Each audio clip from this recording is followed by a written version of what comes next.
Okay. Mic's up.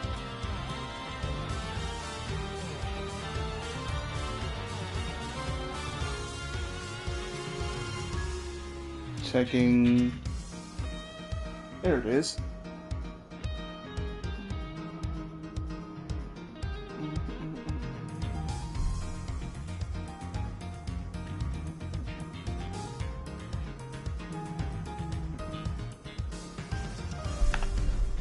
Alright, real quick, gonna set up the message.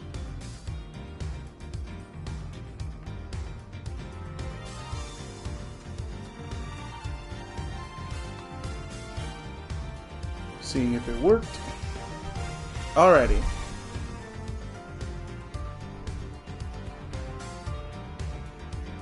Okay, looks like everything's good to go. What's going on, everybody? This is Super Shadow 150, and I'm back with some more Ace Attorney Investigations collection. When we last left off, we ended up dealing with, let's see, Episode 1, Turnabout Visitor, where we ended up having a murder inside of our own office. And it turned out to be a prosecutor that happened to be right next door. What are the odds of that? Now that he's in jail, we now take a trip 2 days ago, when we were first on our airline. So now that's where we're going to now. So sit back, enjoy the show, and as always, please leave a like, comment, and subscribe if you like any of this content, and if you'd like to see more, be sure to show that love. So let's hop right into it.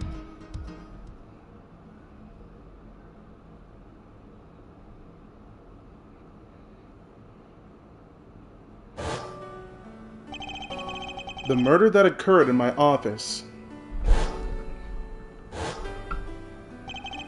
The return of the great thief Yatagarasu. Thinking back, everything began on that fateful day 2 days ago. 2 days earlier.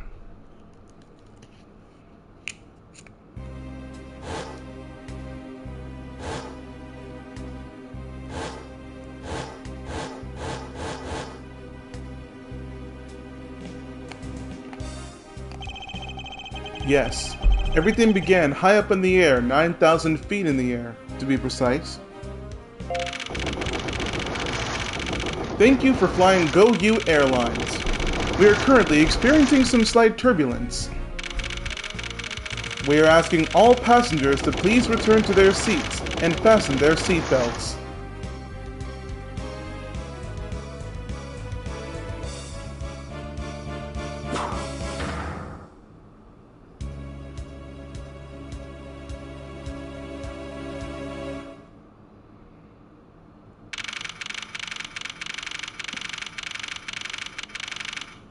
Well, that was quite the start.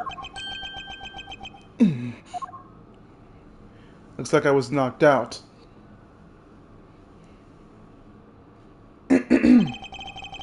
Why do I feel like I just woke up from a horrible nightmare? 6:13, huh? Guess I was out cold for about 10 minutes. Slight turbulence indeed. Don't worry. I suppose turbulence is to be expected on the flight.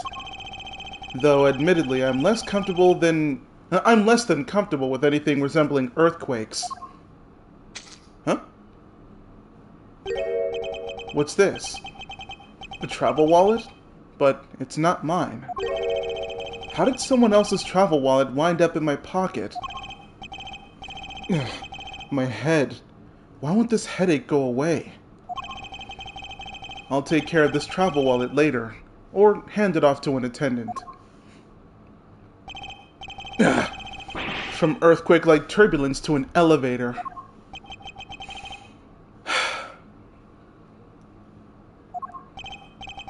What am I doing hesitating like this? Actually, I know full well why I hesitate. It was when I was still but a young child. I was caught up in a murder that happened in an elevator.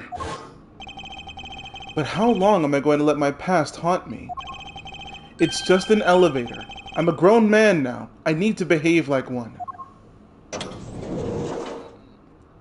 Huh? What? What the? What in the world happened here? Is there something wrong, sir? I must ask that you please return to your seat. Ah! He's dead! Please, calm down. We mustn't jump to conclusions without all the facts. What's wrong? Did something happen? You murderer! What? No! You have it all wrong! It wasn't me!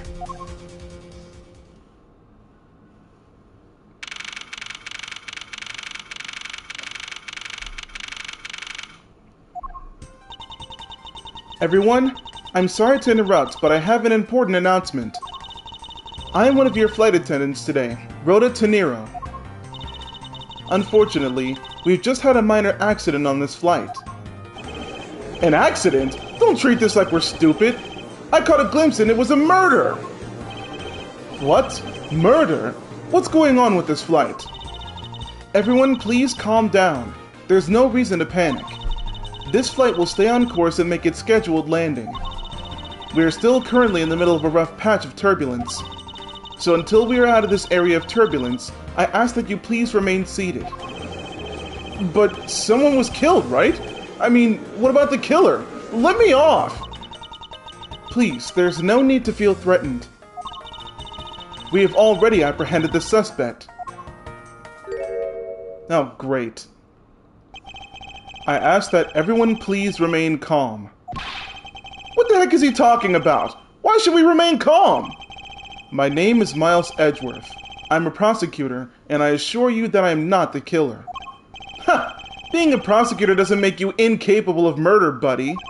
Now you listen here. I am not the killer. I simply found the body. So you say. However, I'm sure that you're the perpetrator of this crime. I swear on my honor as a professional flight attendant. Oh, is that right? I know what I saw. And there's even very strong incriminating evidence to back me up. What kind of incriminating evidence is she talking about? We've already alerted the proper authorities at our destination. Until we land, you will remain in our custody by the powers vested in our captain. I'm very sorry, but please understand our situation. Your situation? I'm more concerned with mine and the direction it's going in. I'm not about to just sit idly by while I get accused of murder. Miss Teniro, is it? Yes? I was wondering if you might give me a chance. A chance? To do what? A chance to plead my case. And a chance to ask you what you meant by incriminating evidence just now. To accuse a passenger of such a grave crime without allowing him to give proper defense? Can the professional flight attendant inside of you really call that action righteous? You have a point. Very well, I'll listen to what you have to say. But be wary of what you reveal. I'm afraid you'll only look even more suspicious if your explanation fails to satisfy. I also do not have the time to deal with you all day, so please make it quick. Of course, as you wish. Good. Very well then, let's get started. I know for a fact that I didn't kill the man in the elevator. What I don't know is what sort of evidence she has up her sleeve. But I'm certain it doesn't fit with how the crime really occurred.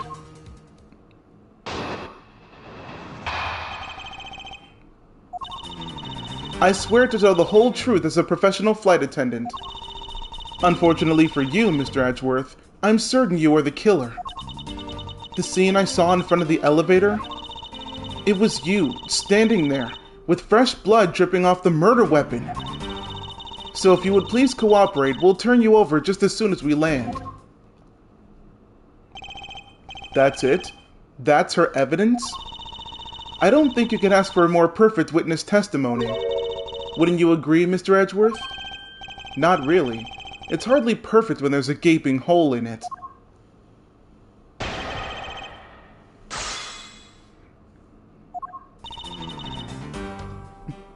Hold it! Tell me, What exactly puts the pro in professional flight attendant for you? Well, it means we are very professional about how we take care of our passengers. Services like fetching papers and responding to calls are done with speed and accuracy. I can assure you that I give testimonies with the same level of professionalism. But I'm sure you've already realized that by now, right? It's a bit hard to appreciate your professionalism when I'm the one under suspicion. And there you have it. My professional testimony is accurate and reliable. Hold it! You certainly seem sure of yourself. Of course. A professional flight attendant can't afford to make mistakes after all. Perhaps, but you must admit that there are few who can look at a murder with a clear mind. We attendants go through all extensive training and are always calm and collected. We'll even calmly serve you coffee, if you so wish, as the plane makes a splashdown. I fail to see how that would be the calm and rational thing to do in an emergency. Even until the bitter end, we're there to serve the passengers. That is the duty of all professional flight attendants. You certainly are confident. Anyway, shall we return to your testimony? Hold it! Yes. What did you see in front of the elevator? That's what I was just about to tell you, Mr. Edgeworth.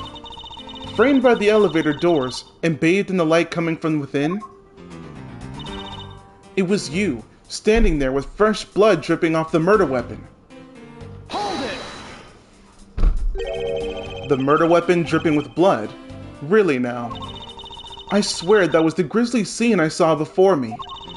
Thank goodness it wasn't a passenger who saw, or there would be widespread panic by now. As I recall, you were quite panicked yourself at the time. Excuse me? You were scared enough to misread the situation and accuse me of murder. Nonsense! Professional flight attendants can't afford to get that flustered. I witnessed the murder scene and am now listening to your defense, all with a smile. Apparently you also lie with a smile on your face. So if you would please cooperate, we'll turn you over just as soon as we land. Hold it! I am not the culprit, and yet you would keep these restraints on me. Mr. Edgeworth, please try to understand what kind of situation you're in right now. And what exactly is my situation? I have the backing of the captain to keep you bound in this way. We are within our legal right to restrain anyone who might threaten our captain mid-flight. In essence, you're in the same situation as someone who had been arrested by the police. So, I am to stay restrained until I can clear up all of her doubts. At least I'm close. Her mistake shines like the silver lining on the dark rain cloud, and I'm going to capture some of that light with evidence. Speaking of evidence, the heck do I have? Pretty obvious what it is that we need to look at. Objection! Miss Tenero! What is with all the yelling all of a sudden? Force of habit. Well, it doesn't matter. Miss Tenero, you say you saw the murder weapon dripping with blood, is that correct? Yes. All that blood. Drip, drip, drip. Just recalling that scene sends a chill down my spine. Sorry, but your so-called professional flight attendant training has failed you. What? I'd like to direct your attention to this. Do you know what this is? It's a travel wallet, right? But it looks a little big and bulky. The thing you saw me holding when I discovered the dead body in the elevator was this very travel wallet, Miss Tenero. What? Impossible! Now then, do you still think I'm the killer? That I killed him with a travel wallet? But I saw blood dripping from the wallet. I know I did! As you can see, this wallet is clearly stained. But if you would be so kind as to take a whiff, I think you'd agree that it's only grape juice. Then... That's right. You mistook grape juice for blood. The murder weapon dripping with blood does not in fact exist. No! There, that should clear out the pesky accusation. Hold it! Wait just a sec. That is... I mean, even a wallet could be deadly if it's wrapped around something heavy. I demand that you show me what's inside. Please. She's trembling, and the tacked on please at the end. Sounds like I've got her. There's no need to look inside. Even you can tell from its appearance that it's light. No, I can't be sure of anything until I see the contents of that wallet for myself. She's a persistent one. I suppose we've no choice but to see what's inside. Miss Teniro, if you would be so kind as to open the wallet and check its contents for me. Alright, I usually don't pry into a passenger's belongings, but we have no choice here.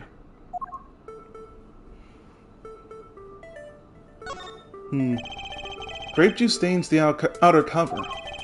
True, it was I who dropped it in the juice. However, I didn't do it out of ill intention.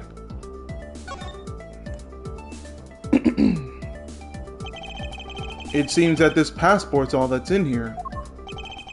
As you saw, there's nothing but a passport inside. This renders your wallet was the murder weapon argument moot. Wouldn't you agree? Hold it! Please hear me out, Mr. Edgeworth. What is it now?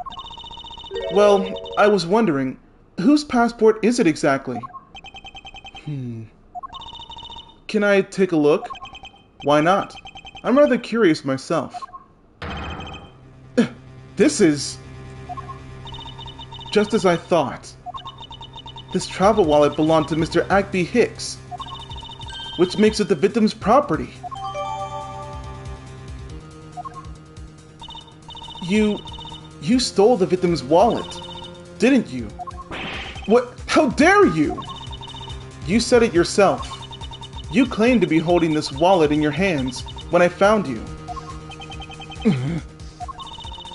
Perhaps I did misconstrue the wallet for the murder weapon, but it seems that I wasn't wrong about who the culprit is.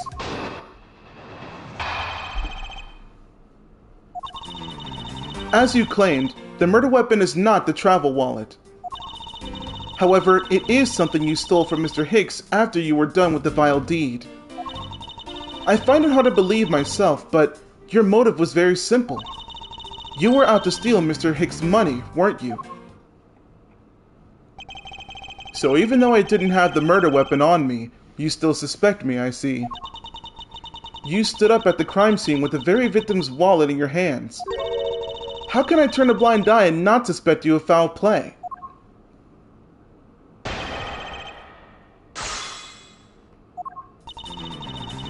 Time to clear a few things up. Hold it! Shouldn't that be proof enough for you that I did not murder the victim? Not at all. Oh, and why not? Because that wallet may not have been what I thought it was. It is something you stole from Mr. Hicks. Hold it! Really? You think I stole it? Yes, I'm very sorry to say it, but I wouldn't usually be so rude, but it must be said.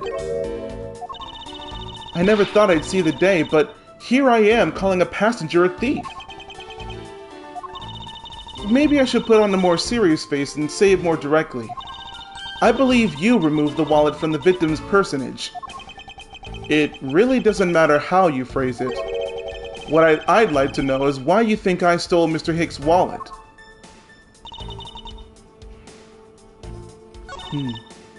I was out to steal his money? Then what do you call all this all over the floor? Objection! I wonder if I might get a word in, Miss Teniro. What is it now? Miss Teniro, I wonder if you noticed a contradiction within your own testimony. What are you talking about? It's simply impossible that the motive for this murder was monetary theft. One glance on the crime scene should have told you that. What about the scene would prove that the motive for the murder was not the money? I don't know, maybe the fact that it's literally all over the place? Take that! If I may direct your attention to the things strewn all over the floor. That's right. The floor is covered in bills and coinage. By your rationale, these were the very things the killer was after. Huh? I think we can assume that the wallet fell during the victim's struggle with his killer. And I would think that the killer would have noticed something like money scattering everywhere. Furthermore, as you can see, there was no effort made by the killer to gather the money. But the wallet! Ah yes, the wallet. You'll also recall that the only thing in it was Mr. Hicks' passport. Huh? If you really are insisting that it was a crime based on greed, then you're claiming that it was all for an empty travel wallet. Forgive me! Please! Hey, what the heck? Are you saying the attendant's wrong? So that guy isn't the killer? Huh, don't believe it, everyone. It's a trick. Will you all please be quiet? Miss Teniro. Yes? You lost your cool when you saw the dead body. Plus, the lounge was dark, and looking into the light from the elevator, it's easy to see how you mistook the wallet in my hand for the murder weapon. I take no offense that you thought that I was the killer. Mr. Edgeworth, thank you for releasing me. What the? What is it now? Excuse me, sir, I don't read hieroglyphs. Miss Teniro, if you could please translate, I'd be much obliged. It sounds like Burgundian, but I don't understand any of it. There's another attendant on this flight who... I said that he is giving the runabout! Huh? I don't require an interpreter. I speak English just well, see? You, the attendant. Yes, sir? I want this person to be under the arrest until we arrive at the airport.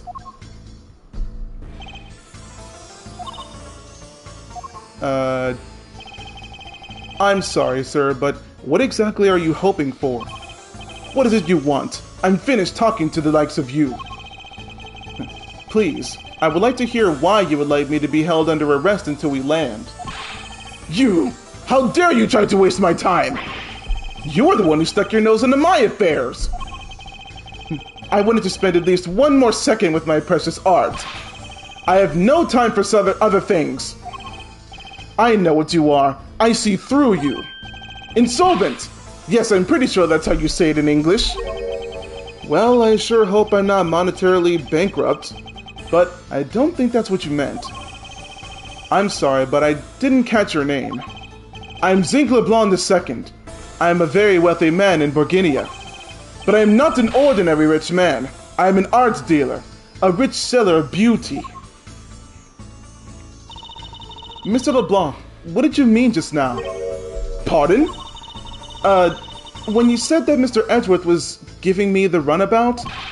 I have to explain? Unbelievable. I will say it once and only once. I do not have even a second to waste. Time is money, as they say. Yes, and yet you continue to blather on.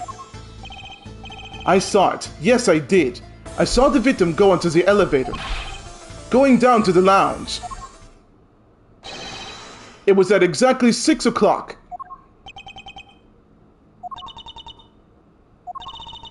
And what's the significance of that time? At 6, he says. Wait, you saw him at 6? What's the matter, Mr. Edgeworth? He understands, I see. Miss Attendant, what time did you discover the body? Well, it was a little after the patch of turbulence, so around 6:15? Hicks was his name, was it? Then I say that man Hicks was killed in the 15-minute time span. And the only person in the lounge at the time was the prosecutor, yes? Yeah, I was in my seat the whole time. Me too. I was watching the movie and enjoying a fine glass of grape juice. I was still eating. Still haven't finished, see? The other passengers have an alibi, so you have no problem with them, I suppose. No compliant, I see. Not a single word against this, right? I have no way of discounting what you put forth at this point, but it wasn't me. Oh, so you say. But do you have, what say you, the evidence? Mr. Edgeworth, are you really the culprit after all? Mr. LeBlanc, I suppose you are quite certain in what you saw. Enough to give testimony? Of course. I was looking at that man the whole time. He was playing with that annoying little, small machine the whole time. Machine? Yes, that's what you people call it in English, yes? It was making me crazy with that clickety-click-click. From the description, it sounds like some sort of small computer. I believe what Mr. LeBlanc is talking about is a cell phone. I have to say that I did see him playing with it quite a bit myself. A simple cell phone? A laptop or organizer I can see, but that's kind of low budget. I hate that noisy little machine in his hand. Not a fragment of beauty. All it produces is ugly sounds. Anyway, I know what I saw. Miss Tenero. Yes? I was wondering if I might be granted permission to examine the crime scene. What? You want to examine the crime scene? If you would grant me a little measure of time, I'm sure I can produce the real culprit. I don't like the sound of that. Fox in the duck pen. Yes, I think that's how you say it in English. It's fox guarding the hen house, and I believe my innocence was proven earlier. And if I'm given the chance, I can clear up all the remaining doubts. Mr. Nero, if you wait until we arrive, there is a good chance that some evidence will have been destroyed by then. I understand. Let me see what the captain has to say. Ha! This should not be approved. Please, Mr. LeBlanc. In an emergency, all decisions are to be made by the captain alone. Now please wait while I'll go get the captain. I'll be right back.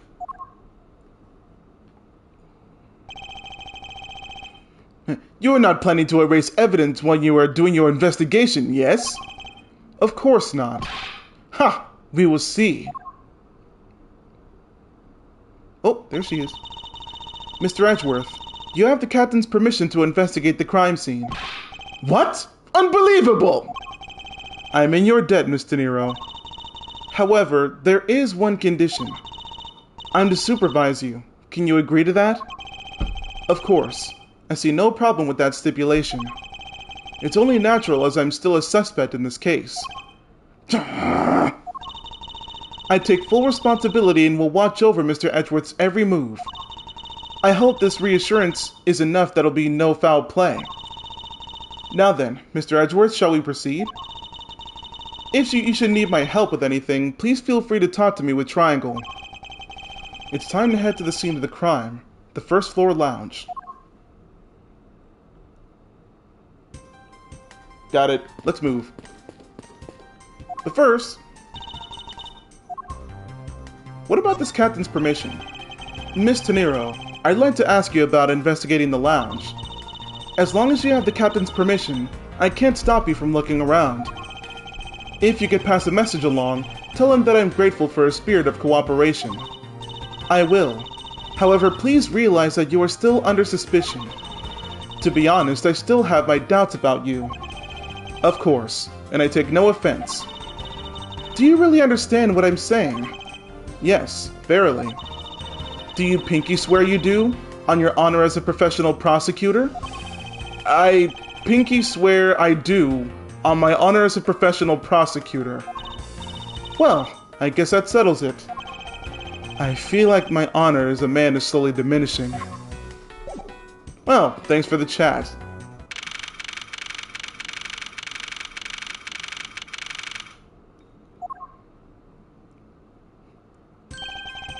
I want to thank you for your help back there, Mr. Nero. It was nothing. You should thank the captain for granting you permission. And just so everything is perfectly clear, I still don't trust you. Your standing with me hasn't changed one iota. I see. I will bear that in mind. I received an order from the captain earlier. He wanted you to know that we reserve the right to stop your investigation if we feel you're not making progress. And when we do, he asks that you please return to your seat at that time. So, my time runs out at his and his crew's discretion, does it? I have to find a way to discredit Mr. LeBlanc's testimony before time's up. I understand. By the way, is there any place you can think of where the killer might hide on board? I don't think so. After every first-class passenger was accounted for at his or her seat, we made a thorough search of the plane. As for business and economy class, no one can move between those two classes in first class without a staff key card. And we found no record of a key card being used at all. Which means that I have a first-class killer on my hands. At least I know that much for sure. And one other thing. No one else has been allowed near this crime scene since the murder was discovered either. Alright, let's get started. Now then, let's get started. But where should we start from? Let's start with Mr. LeBlanc's statements. The crime occurred between 6 a.m. and 6:15. During that interval, the only person in the lounge was myself, which would make me the prime suspect. However, since I did not kill Mr. Hicks, it means that the killer was around somewhere. If we are to believe what you say is true, then yes. The first order of business will be to gather information to win your trust. Alright. What floors does this elevator service? Only the first and second, and although it can also go down to the cargo hold. However, that requires a flight crew card. So, the only floors accessible to the passengers are the first and second. Alright. I doubt anyone was expecting to find a dead body in an elevator on this flight. So, Mr. Hicks, he's really dead? Yes. She's trembling, although I can't fault her for that when there's a corpse right there. Mr. Hicks, if you're really dead, then please answer yes.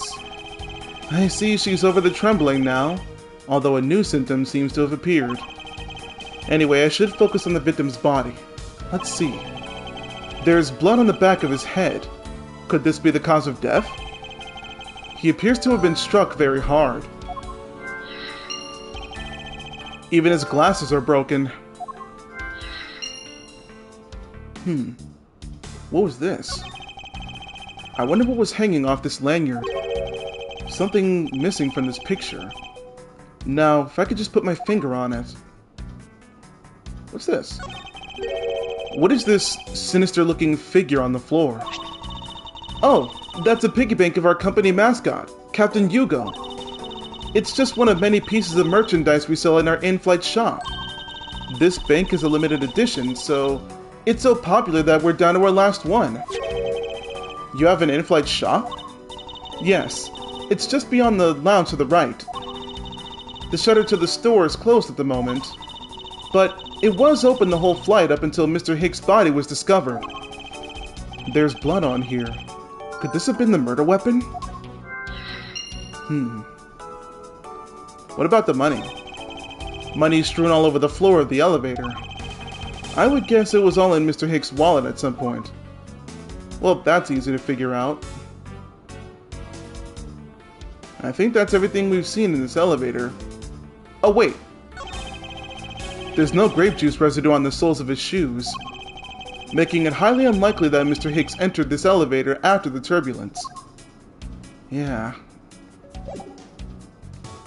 Let's look around outside. There's some spilled grape juice in front of the elevator. I assume it was spilled during the turbulence. Oh, we must clean that up or someone might get hurt. Aha! What is it, Mr. Edgeworth? I found some very important evidence. What is the important evidence in this scene? Well, it's gotta be the footprints, right? Take that! What is it? They're a little smudged, but I think we can both agree that these are a set of footprints. So you think... Yes, these belong to our killer. Oh, then maybe we should check the shoe sizes of everyone in first class. I don't think that'll be of any help to us. Unfortunately, the prints are too smudged, which will make it much harder to get a definitive match. Oh, I see. Well, there goes that idea.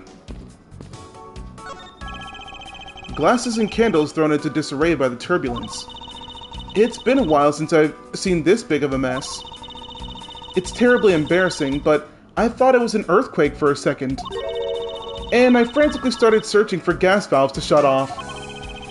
I guess the shaking of the plane was bad enough to be mistaken for a real earthquake. Not that I would know, since I was unconscious for most of it. The in-flight shop is just beyond the shutters. But we don't have permission to open them, so I'm afraid I must leave them closed. There must still be clues to be found here in this lounge. I must remain ever vigilant. Let's see. What's this? There are a few copies of Sky Magazine in the magazine rack. This month's special is an English trivia quiz. That's not a bad idea. I've heard that the youth of today don't know a particle from a participle. What the heck is a participle? If you guys want to know what that is, can you look it up for me? Because I have no idea what he's talking about. Now, please don't go around confusing people with made-up words, Mr. Edgeworth. Who's ever heard of such a silly word as a participle? Case in point. Hey, I have no idea what it is either, so what does that make me? These bottles and glasses must have been broken by the turbulence. There's quite a bit of broken glass around here. Please be careful when passing through the area. Thank you very much for the warning, Mr. Edgeworth.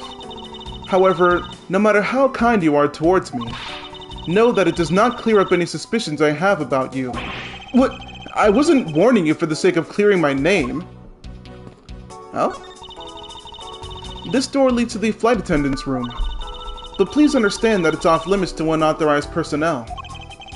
The room's giving off the scent of women's perfume. One would think that perfume would smell great. However, it simply smells. Not that I have any interest in what lies behind this door. Perhaps we should return to the investigation, Mr. Edgeworth. Mr. Edgeworth? Sorry, I spaced out for a second there. Right. This grand piano is the pride of this plane. It can play the music of whatever CD we insert into its CD drive. That's not a piano. It's more like an overgrown music box. Ah, but its keys to press along with the music, as though there really is someone playing it. Some people have entirely too much money to waste on overly complex toys. Alright. Let's see what pieces we have. Oh, quite a bit. Let's see.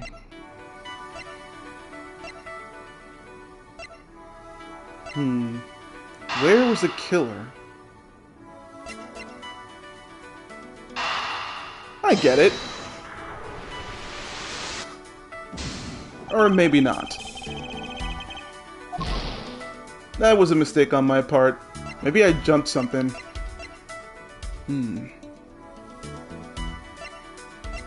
Oh! What about this? Got it!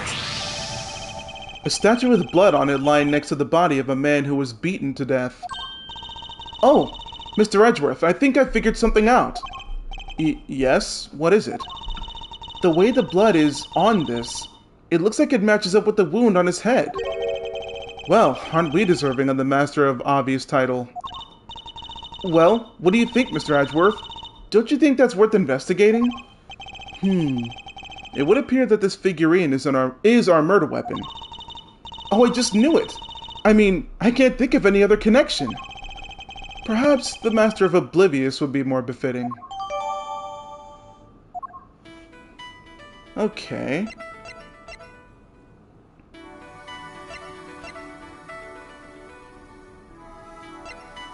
I have to try this. I wonder if I did already. Nope, I didn't. True, there wasn't anyone else in the lounge other than myself right before the turbulence. But if the killer was in the elevator along with the victim, then that's a different story. Okay.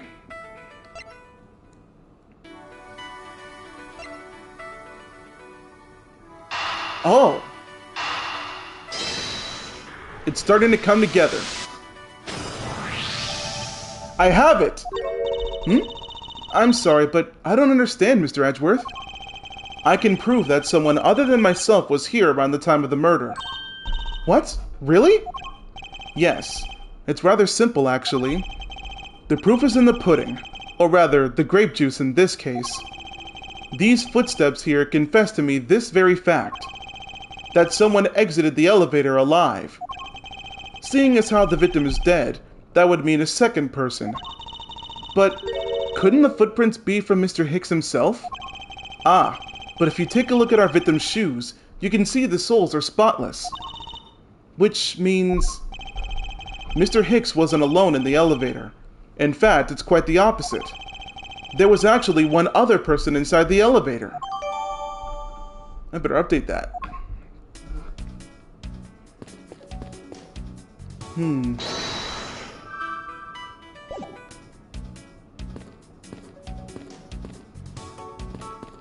Did we forget anything? Let's see. What's this? What or who is this? This is a bronze statue of the founder of GoU Airlines, Mr. Hugo Hughes. These names are getting me, man, I swear. The one on the left is of when he was in his 40s and the other is of him in his 80s. Seriously? Did the man age at all over the 4 decades? Maybe if I squint some.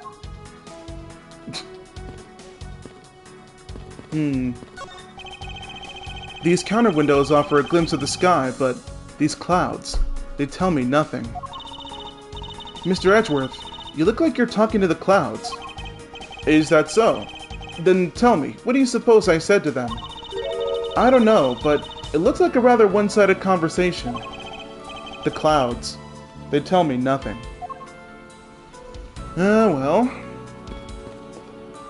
Wait. Yeah, I checked that and that. Yeah. This toppled-over chair. Yet another victim of the turbulence. Ah! No! Look at all the grape juice stained in the back! It may not look it, but this chair was extremely valuable. It was? Yes. It was used when the Rocker Pals came toward this plane. The Rocker Pals leader cited this very chair. I'm sorry, but who are these Rocker Pals? I can't believe you've never heard of them. They're all the rage. The Rocker Pals are an extremely popular international band. They added the Pals part as they became more popular, especially among teens. Ah, so that explains it. I'm not really one for the music of today. Maybe I should ask Detective Gumshoe about them later. On second thought, I can already see how confusing the conversation would get.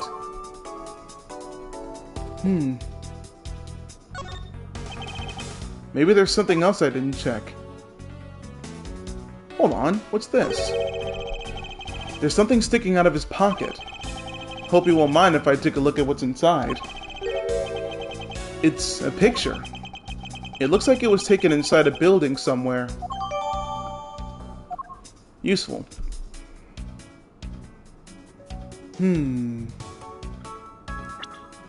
Let's check our evidence. Oh. Is that his cell phone? Well, at least we can deduce what this is. Mr. Hicks's machine is nowhere to be found. His machine? His cell phone, Miss De Niro. Ah, so I guess because it's not here. Yes, I think we can safely deduce that the killer took it. Got it. Investigation complete.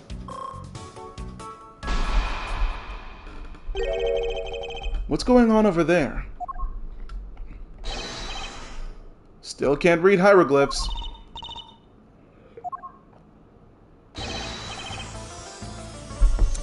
Unbelievable. And unforgivable. This is unforgivable. Do you understand what I'm saying? The movie is late. It is the same level of bad as if the plane arrived late. But the movie... What? I will not talk to you anymore. You're just wasting my time. What's the matter, Mr. LeBlanc? If there's no emergency, please return to your seat, sir. Do not tell me what to do. I need not sit down. Well, Mr. Prosecutor, did you prove you're innocent yet? If you would like, I'll prove my innocence to you right now. What? Excuse me? Nonsense!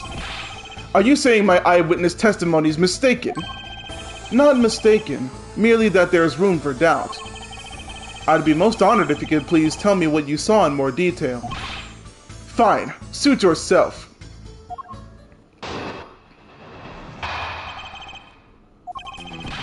I'm certain I saw Mr. Hicks enter that elevator. It was when the needles on my pocket watch pointed to the 6 into 12. The body was discovered 15 minutes after that in the lounge, yes? Then you, the only person in the lounge at that time, must be the criminal. Mr. LeBlanc's conclusions seem to make logical sense. After all, the only person in the lounge at the time of the murder was me. So, my eyewitness testimony. If you think you can destroy it, then come, let me see. Hurry! Do I look like a man who is having the time to wait for you? Why is he so irritated? I'm the one accused of murder here. Anyway, I must find a way to discredit Mr. LeBlanc's account somehow, and fast.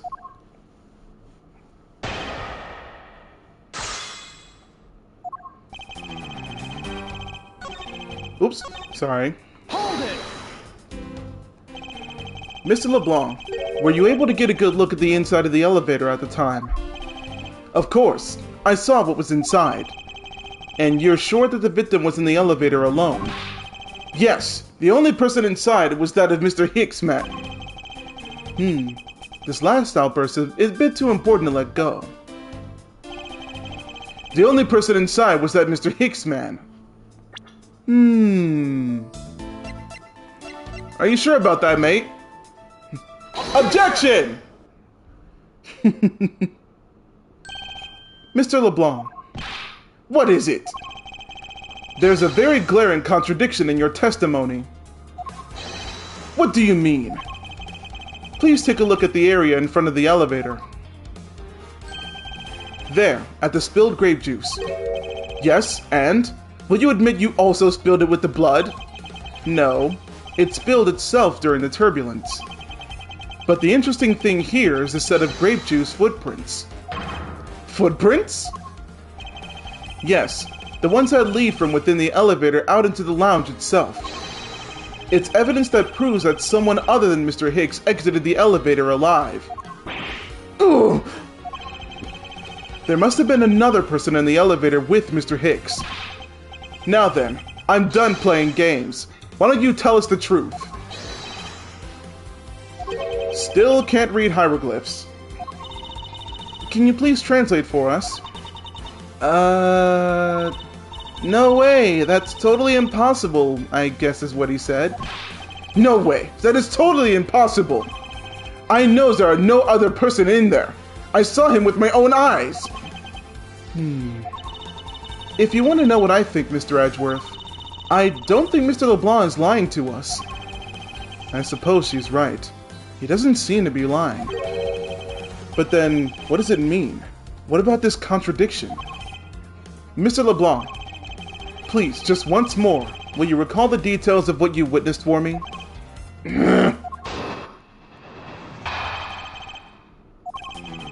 I was very upset when Mr. Hicks passed by my seat. I was always checking the time over and over again. I happened to follow that man with my eyes when he passed me.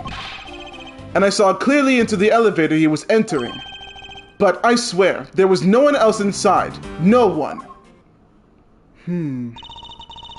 Mr. LeBlanc, if you could please calm down. What? Dare you too have an issue with my eyewitness testimony? No, not at all. Please forget I said anything. Yet again, he doesn't appear to be lying. but I can't let this testimony stand as the truth.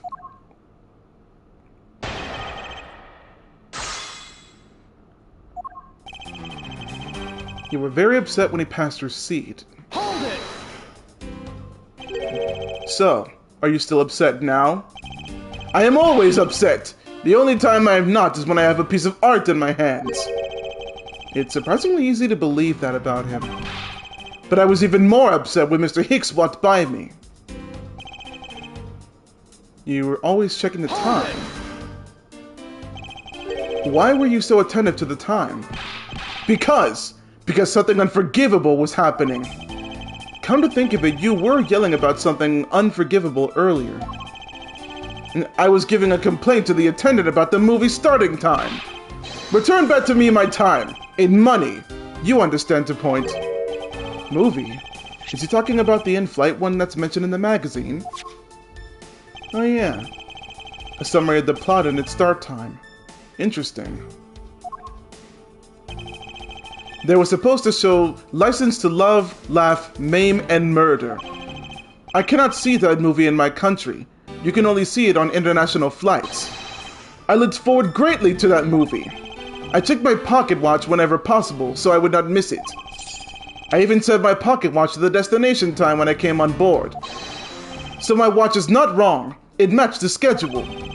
But the movie was still late. Very, very late. Your pocket watch. I'd like to ask you a little more about it if that's alright. The movie I wanted to see would not start, so I checked my pocket watch many times. Wait, not that magazine. Let's ask first. So, this movie you mentioned, is it the one listed in the Sky magazine? Yes. I was so looking forward to watching License to Love, Laugh, Maim, and Murder. Miss De Niro, was this movie shown on this flight? Yes, it was shown at the scheduled time. Isn't it possible that you simply slept through it by mistake? Nonsense! You doubt me? No, and stop pointing at me like that. Odd. How did he miss a movie that I was clearly hoping to see? I checked my pocket watch a great number of times. That much I know for sure. My watch is set to my destination's time. I always set it when I board the plane. Hold on. You set your watch to the destination's time. Objection! I got you now. Mr. LeBlanc, you said this just now in your testimony. I even set my pocket watch to the destination time when I came on board. Now, if your watch has been set to our destination's time zone, it would mean that your watch is displaying the time of our destination. Yes, and the correct time is worth its 6 cents. I would like you to take a look at this. If you believe this Sky magazine, clocks on this flight run in accordance with the time of our departure time zone. Of course, the movie schedule was also created with that in mind. Miss De Niro, for confirmation's sake, what time zone is this flight aligned to you right now? Well, we made a short stop at our transfer point. That's right. It was in that small Asian country, the Republic of Zhengfa. But we didn't readjust our onboard clocks at that time. So right now, we're still running on Borginian time. What? The time difference between Borginia and our destination is 9 hours. In that case, it's only natural that your watch will be out of sync with the schedule. What? Further, with your analog watch set to our destination's time, it would appear to be running 3 hours fast when compared to the flight's onboard clocks. It also changes everything about your testimony. And you can bet 1,000,000 cents on that. In light of this information, it means you saw Mr. Hicks 3 hours prior at 3 a.m.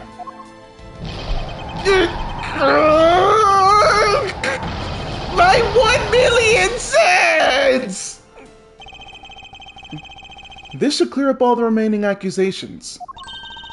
So this basically widens the time frame for the time of death, right? Yes. Because Mr. LeBlanc saw the victim enter the elevator at 3 a.m., it means that the time of death could be anywhere from 3 to 6:15 a.m. The question now is, where was Mr. Hicks during that time span, and what was he doing? I've got something to say. And you are? Yeah, oh, I'm Cammy Meal. I'm a flight attendant. And what is it you wish to say? Well, I think your story is a little different from how I remember it. What do you mean, Cammy? I saw Mr. Hicks sitting in his seat at 5 a.m., you know. What? How can you be so sure of the time? Oh, that's right. He pushed his call button while we were parked at the transfer point. The stop we made for refueling and cargo transfer in Zhengfa, correct? Yes, it was from 4 to 5 a.m. according to our clocks. And during that time, did any of the passengers leave or did any new ones board the flight?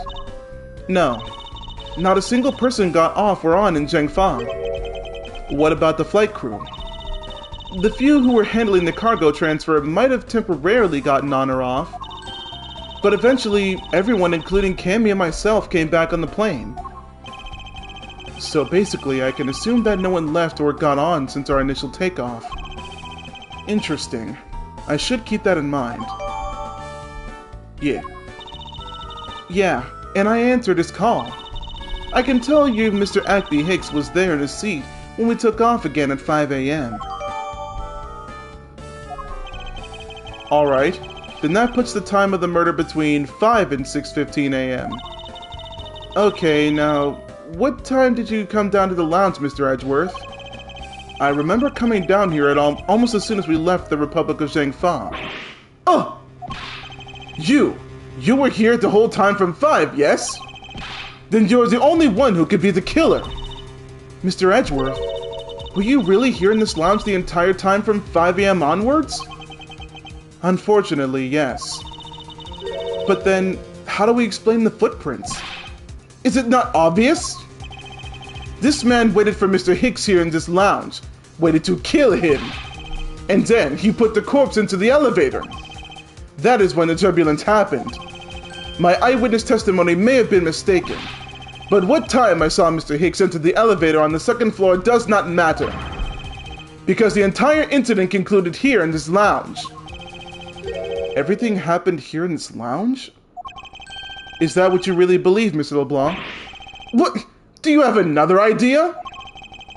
I simply feel that there is something out of place in the scenario you presented. Is there something that can tie this crime to a location other than the lounge? What about the piggy bank? Take that! The murder weapon. This little piggy bank is sold at the in-flight shop. It's sold there and only there, and is not displayed here in this lounge. How then did it find its way here? Don't you find that a tiny bit suspicious? Such a trivial point. It only matters you prepared it, taking it from the shop first before coming here. It doesn't prove you are innocent at all. Is there no way to win with this man? Hold it! If I may. What is it? You see, well, it's just as Mr. Edgeworth says. Oh, and why do you know this so well? Well, it's just that piggy bank was there in the shop. I saw it with my own eyes. And when was this? It was maybe around 5:40 a.m. Isn't that just before we hit the patch of turbulence? That's right. You were in the shop just before the turbulence? Yes, I was.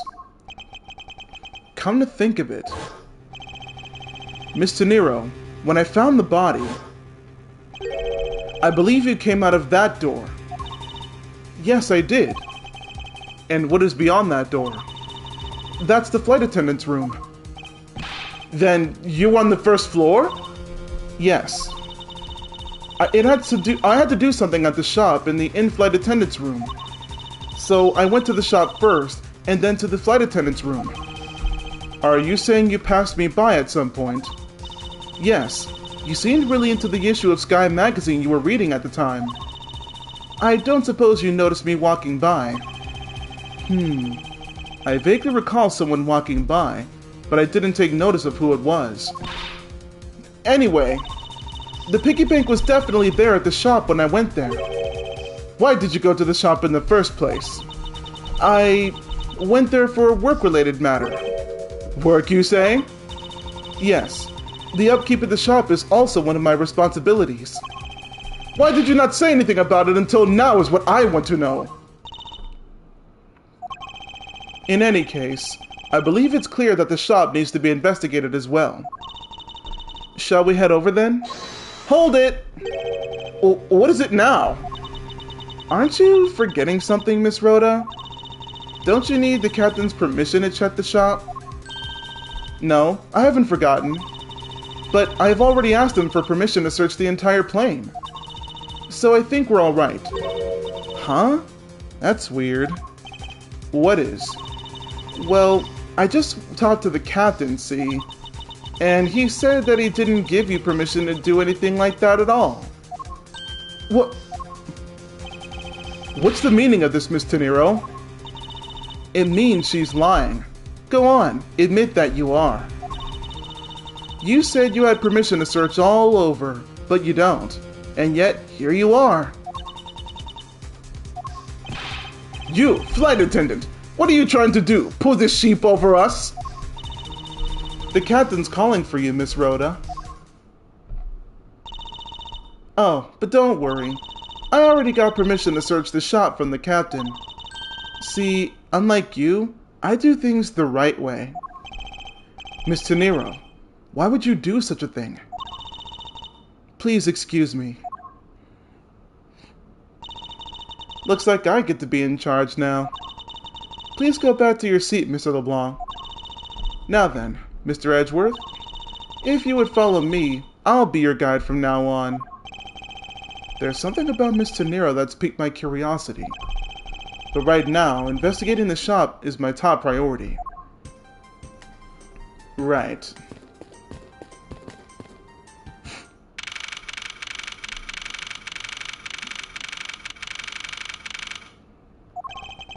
So, this is the in-flight shop. It's quite a mess in here. You think?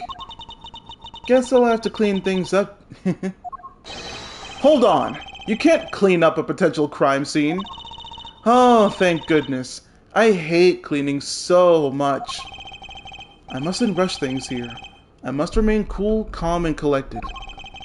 Because this piggy bank was left at the crime scene. There's a very good chance that the killer had paid this place a visit.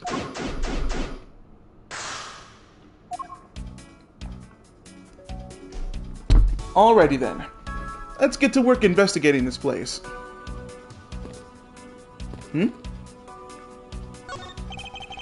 Inside this display case is a row of lifesavers and life vests for sale. We sell a lot of those when there's some kind of accident or something. Shouldn't those be free and sitting under your seats or something? But some people buy them even when nothing's going on. How about it, Mr. Edgeworth? Care to buy one?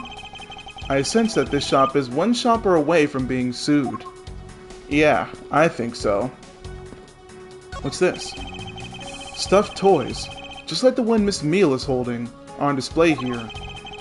They're relatively cheap, which explains why they're haphazardly displayed. How about it, Mr. Edgeworth? You know you want one too.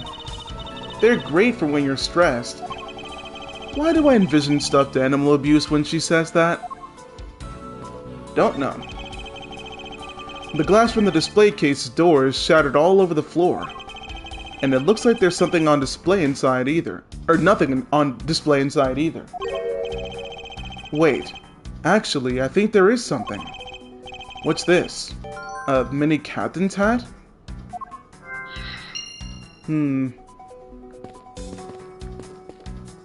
What's this? There's a wide selection of souvenirs for sale in this display case. You know what I'd suggest? Sorry, but I have no intention of buying souvenirs on this trip. Okay, then how about I buy something for me then, as a present? I can't think of a single reason why I'd want to buy you anything. But I've had my eye on that pendant for such a long time. Try paying some attention to me when I ask you something, then we'll talk.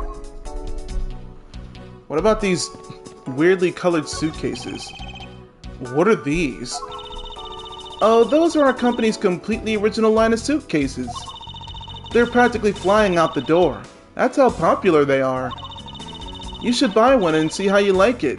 You won't regret it. Perhaps that's how things work on this flight, but in the real world you try, then buy.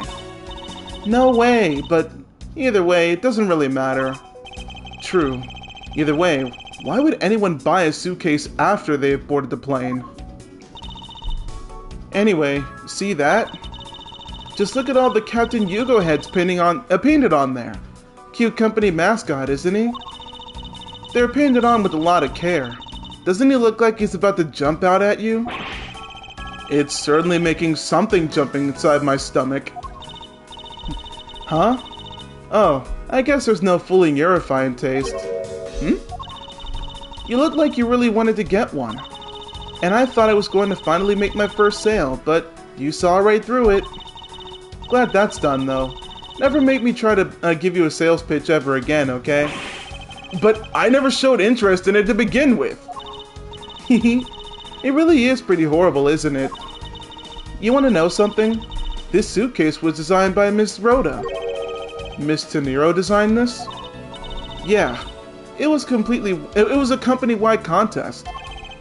Well, it does have a very sharp design sense. Sharp? Like stinky sharp cheddar, maybe.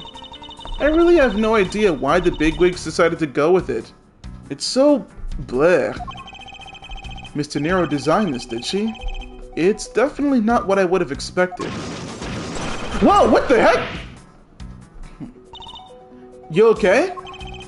I'm fine. Please watch yourself, Miss Meal. Letting a suitcase roll freely around like that has got to be a safety violation. Scared the mess out of me. Here, I'll put it back. Thank you. Beautiful flowers in a beautiful arrangement. I feel cleansed just by looking at them. Well, you're kind of stepping on a few of them, you know, Mr. Edgeworth. Oh, excuse me. Let's see.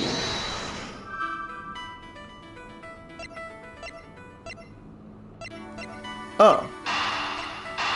Kinda hard not to put these two pieces together.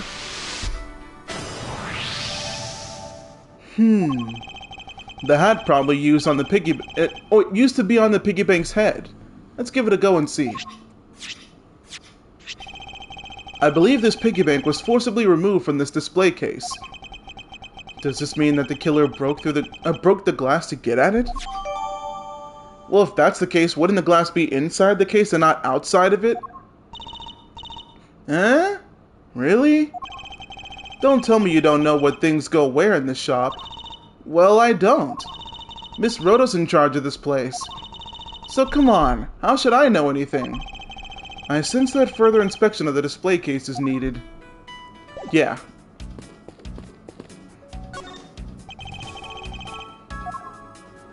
What's this? Is this the same man as the one portrayed by the statues around the elevator? Yeah, that's a paperweight of the founder of GoU Airlines, Mr. Yugo Hughes. On the bottom shelf we have the cute one, the middle shelf is the realistic one, and on the top shelf, that's the floral version. Floral? Are you sure about that? Let me guess. You just said the first thing that came to mind, right? Looks like I hit the bullseye. The glass on this door is broken. Perhaps it was a killer who broke it in order to get the piggy bank. But it's a bit odd that the inside of the case is so devoid of glass shards. Plus, the glass broke rather cleanly. Ah! What is it? I touched the glass and I cut my finger! Really? It hurts, Mr. Edgeworth, it hurts! Please tell me you can deal with such a minor cut on your own.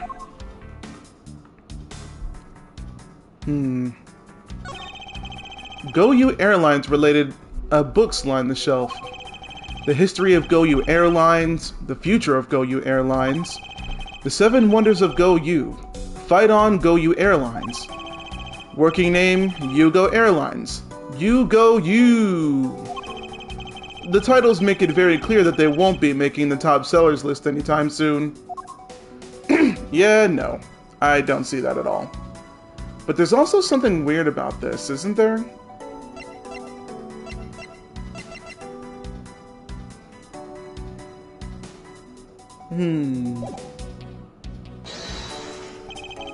I'm pretty sure this is where it came out of, isn't it? Has to be. Eureka! There's definitely something very unusual about this. About what? If the killer had broken the glass to get to the Captain Yugo bank, there should be shards of glass inside the case itself. Oh, I see. Yeah, I guess it'd be like that. However, there's not a single piece of glass inside the display case. Nope, no there isn't. Which means that the glass was broken from inside out. The piggy bank must have fallen over from the turbulence and right through the glass. Yeah, that's for sure. There's so much glass all over the floor. I'm willing to bet that this hat was knocked off its head at the time too. Huh? Oh, that's nice. Which leads me to believe that the killer took the Captain Yugo bank from here after the turbulence. Got it. Take your power naps on your own time, Miss Meal, and listen when I'm talking to you. Huh? But the murder occurred before the turbulence, which rules this piggy bank out as the murder weapon. So, you mean the bank's not the real murder weapon? It's a fake? Yes, at this point that is a very real possibility. But then what if the killer went to take Captain Yugo? They broke the glass by accident? The display case is locked, so that's highly unlikely. Yeah, but there's one person who could've. Oh? And who would that be? Miss Rhoda, of course. I mean, she's the one in charge of this place, so she has the keys to everything. Miss Rhoda Tenero, huh? Well, I guess that's all we're gonna find out here.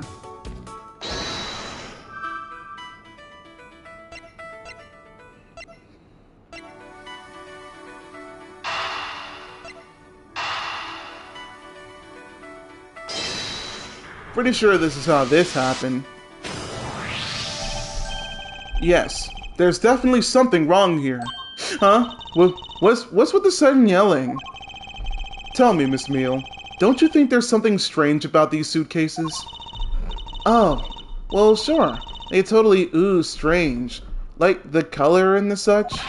That's not what I'm talking about. Now pay attention. Ah, you're scaring me, Mr. Edgeworth. Sorry. These suitcases are lined up a bit too prim and proper. Yeah, they look a bit uptight, don't they? But I guess they take after their creator. Again, that's not what I mean, Miss Meal. Don't you find it unusual that these cases are the only things undisturbed by the turbulence? Never mind. I'd sooner find an answer by inspecting the suitcases myself. Upon closer inspection, they really are quite hideous. I wonder how Miss Rhoda would have reacted if she'd heard what you just said. What's wrong? She makes a good point. It would be wise of me to watch what I say out loud. What's this? I spotted something that's not quite right. What's so unusual about this suitcase? You mean besides the color? Oh. Take that! There's something very peculiar about these wheels. Huh? As in, there are no stoppers in place of these. Without stoppers, one would think that the turbulence would have sent it flying. And? And, so it's very likely that the suitcase was placed here after we hit that turbulence. Let's take a closer look at it, shall we?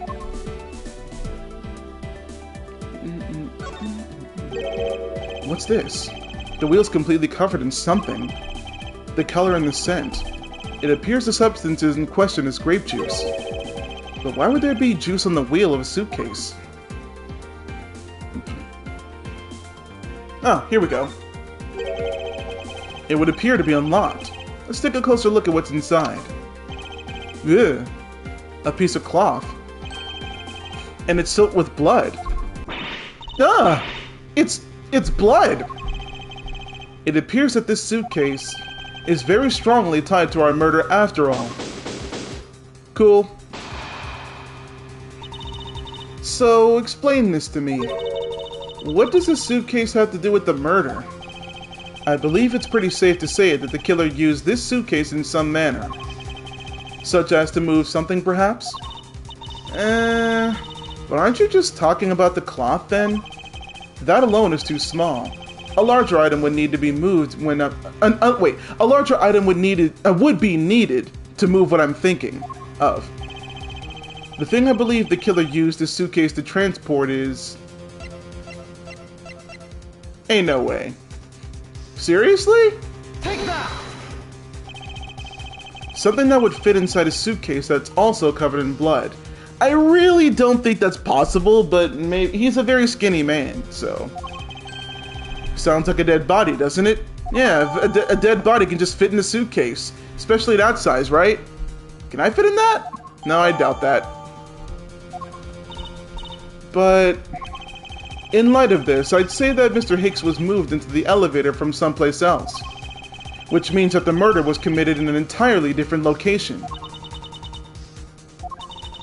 So, you're saying that after moving the body into the elevator, the killer brought the suitcase in here and just left it? Exactly. What is it? Nothing.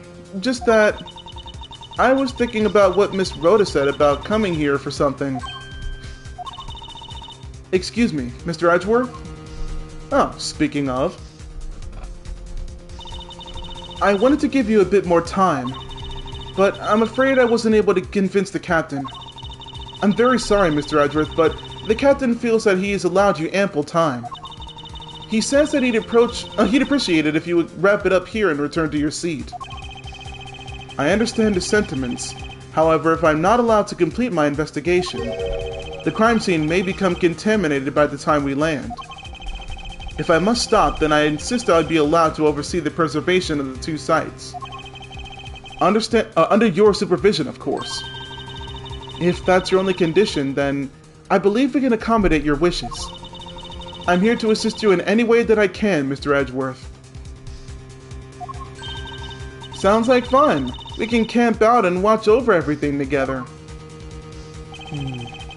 I found proof that the real crime scene was not the lounge. And I have enough evidence to prove myself to be innocent of any wrongdoing. And yet, regarding what Miss Meal reminded me of about Mr. Nero, I can't allow my investigation to end here. The truth must come to light.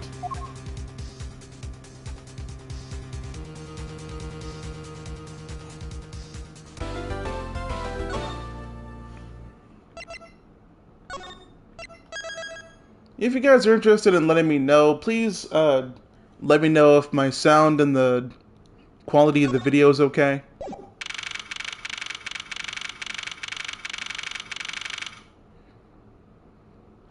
I think I recognize that guy in the back. I know that once we had landed, I'm supposed to let the local police take over. And thanks to Mr. Nero and Miss Meal, I was able to preserve the crime scene. But I just can't shake it. I wasn't able to talk with Mr. Nero in private. So, I'm left wondering just what was she up to? Why did she do what she did? Excuse me. There must be a way for me to continue my investigation. I've been expecting you, Miles Edgeworth. Oh, what's up, Ultraman? Let me see. I don't know if I can exactly turn up the volume on the stream. And if you want to turn up your quality, I think you can fix it on your screen, by the way. Anyway, where was I? Oh, I've been expecting you, Miles Edgeworth. Franziska, I thought you were still in Germany. You want to voice some characters? Well, I would if I could figure out how to get our voices in the same video with clear quality. But maybe we can figure that out at some point. That'd be a huge help. Where was I? Oh, Franziska. Oh, I just muted my video. Hold on. I thought you were still in Germany. I go where I'm needed. And wherever there are criminals to be caught. Her name is Franziska von Karma, the daughter of my mentor, Manfred von Karma. She, like myself, is a prosecutor. Are you heading up this case? It would be a bit of a relief if you are. Don't you try to flatter me, Miles Edgeworth. I'm placing you under arrest. Ouch! What the... It's quite frustrating, actually. I had hoped to exact my revenge on you in a different venue. But I'll have to take what I can get. I never thought that I'd see the day when a disciple of the House of Von Karma would become a criminal. Have you no shame? What? Wait! It's all been a big misunderstanding. I didn't kill the victim. A misunderstanding? I heard all about the murder over the police radio from the captain himself. You waited for the victim on the first floor, and then beat him to death. Franziska, do you honestly believe that I killed a man? I suppose I should reserve judgment until after I have investigated this for myself. I can put your arrest on hold until then. That is as it should be. Huh. I don't need a lecture on how to perform my duties from you of all people. To be perfect in every way, the fulfillment of that creed alone is all I strive for. Well, I have my own creed of which I must fulfill, so why don't we solve this together? I have to get going. The crime scene awaits. Don't you dare leave town. Trust me, I have no intention to. Detective Gumshoe? Yes, sir! Too slow. Youse! Listen up. I'm leaving you in charge of watching this man. Don't mess up, understand? Mr. Edgeworth? I'm supposed to guard him? A simple yes or no, detective. Yeah! Yes, sir! Understood, sir! You just leave it to me. Miles Edgeworth, if you interfere with my investigation, I'll arrest you on the spot. Are we clear? Now then, if you'll excuse me. Good to see you again, Mr. Edgeworth, sir. Boy, am I glad to see you're okay. Thank you, Detective. I believe in you, sir. You can lean on me. I'll get you through this. I have to admit I'm a bit curious as to what Franziska is up to. Maybe I should ask the good detective. Very well. In that case, I have a few questions for you.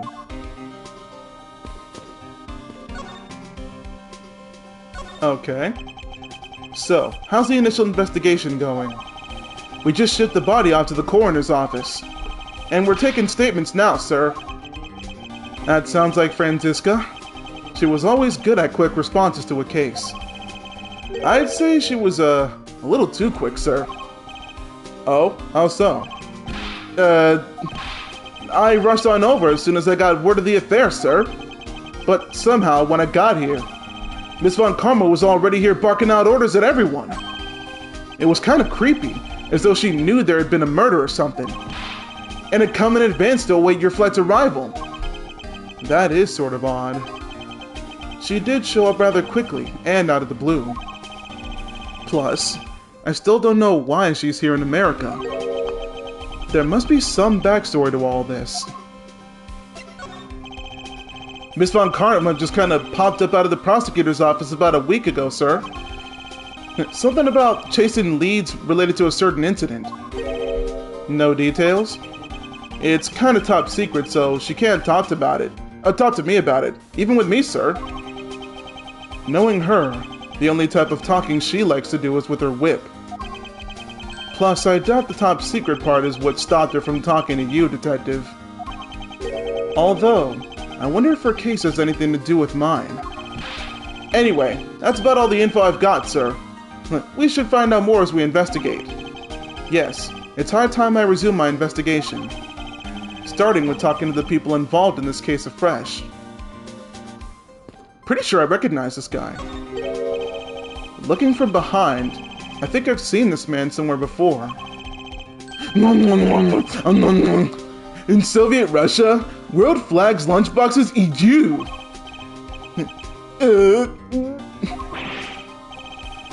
Mr. Edgeworth, we gotta get him some water. Found it, lol. Ooh, I feel a wave of creative powers coming on.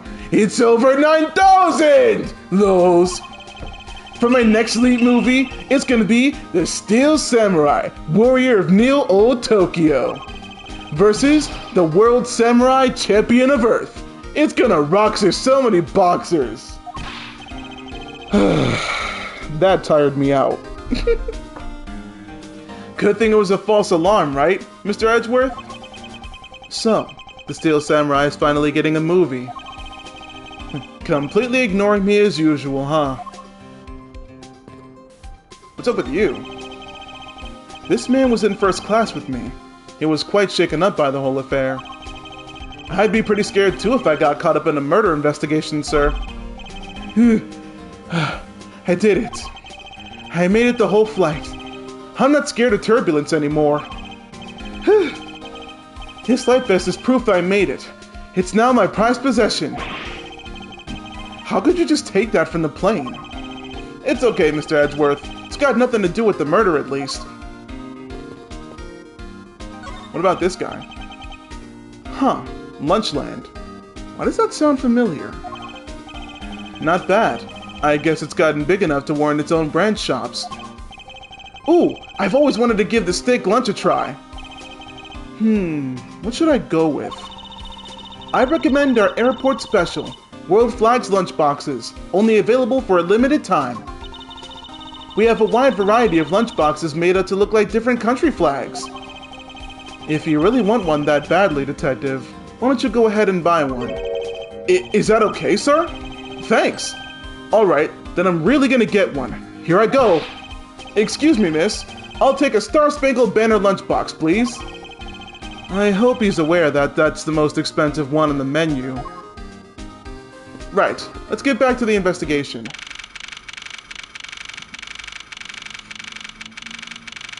The guy with his hat off must be the captain. So you must be the captain. Why, yes I am. And who might you be? I'm the prodigy prosecutor Franziska von Karma, and I have a few questions for you. Ah, don't you dare, Captain, getting friendly with another woman. I'll never forgive you if you do. What are you talking about? I only have eyes for you, my D-Cammy. Wouldn't bet money on our dear captain to be much of a reputable person. Sure you don't want to ask the captain any questions, sir? He was in the cockpit the entire time, so I highly doubt he would know of anything of use. Anyway, I'd like to leave that type of witness to Franziska and her whip. Ah! Oh boy.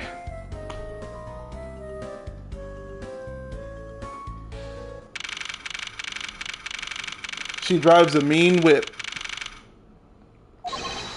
Now see here! Yeah. Sorry! I'm so sorry! How long do you intend to hold me? It is impossible for me to be the criminal, I told you! Mr. LeBlanc. Oh, it is you. Tell this man to stop stopping me from going. Time is money. I don't even have a second of wasteful time to spend. I really don't want to have to deal with you again. Did you finish taking a statement yet? Yep, all done, sir. I do not concern if you... Oh my god, this man's broken English. I do not concern if you are not done examining the cargo hold. I want my cargo back. About that. If you make a single scratch on my art, you will pay. Art? What sort of art? Mr. LeBlanc is an art dealer, so he's got a bunch of artwork down in the cargo hold, sir. There's practically a whole mountain of them, large and small. From folk costumes to stone statues, I sell all kinds of arts. Folk costumes? Speaking of which, Mr. LeBlanc's hat kinda looks like the other piece of cloth. Oh. You mean this. Maybe I should show it to him. Mr. LeBlanc, can you please take a look at this for me? Oh, it's Borginian cloth. As I suspected, your hat is made from the same material, I suppose. Yes, of course. This fabric is so famous, orders come from over the seas for more. I better update that. Then this is the cargo you were talking about earlier. No. My cargo this time is many gigantic. You, detective, where can I have my cargo moved? You can get your cargo back when we're done investigating, pal. The stubbornness of you police, it is no good. And it is no good that attendant refuses to exit the attendance room too. That attendant? I wonder if he's talking about Miss Teniro. Let's ask. What did you mean by that attendant, Mr. LeBlanc? She was taken into the attendance room for her interview. And then they still have not come out. They make no sign of coming out either. I was finished with my own interview much earlier, quicker than her. Why is Miss Teniro's interview the only one that's taking up so much time? Oh, she's back. Miles Edgeworth, you were given free rein to examine the plane, weren't you? Yes, I was able to obtain the cooperation of the flight attendants. Speaking of attendants, I'd like to speak with Miss Teniro. I wonder if you might grant me permission to enter the flight attendant's room. Before I do, you still have to clear up a few issues surrounding your own circumstances. I understand. You may have tricked those attendants with your sophisticated talking, but you can't pull the wool over my eyes, Miles Edgeworth. By the way, she is only 19 years old and is a prosecutor. She is barely legal.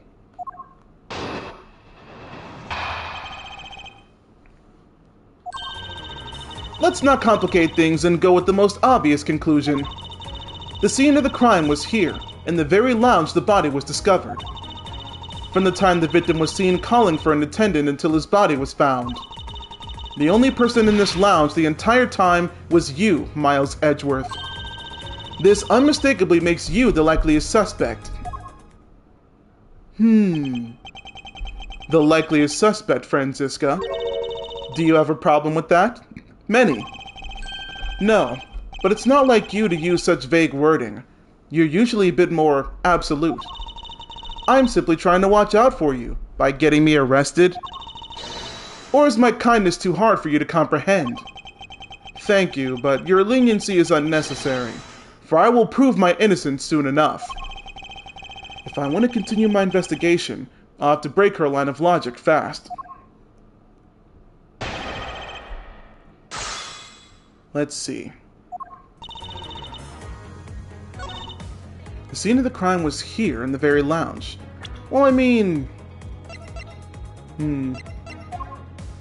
What we need is information. Hold it! So tell me, Franziska, do you know all there is to know about the crime scene? I know all that I need to know in order to arrest you. And nothing more? Are you saying there's more that I need to know? Yow! Why'd you whip me, sir? Sorry, Scruffy. My hand must have slipped. It would appear that Franziska doesn't have all the facts of this case yet. From the time the victim was seen calling for an attendant until his body was found. Hold it! What do you mean by seen? Please stop pretending like you don't know. It's insulting. Obviously, I'm talking about how Mr. Hicks was seen calling for an attendant at 5 a.m. But wait, how do you know that? Oh, because you talked to them. My fault. Carry on.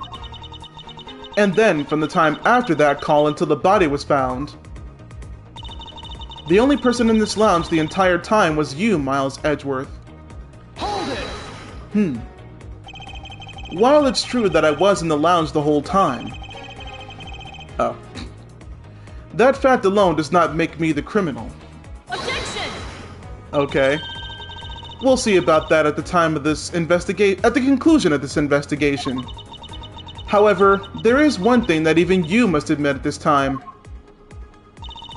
This unmistakably makes you the likeliest suspect. Hold it!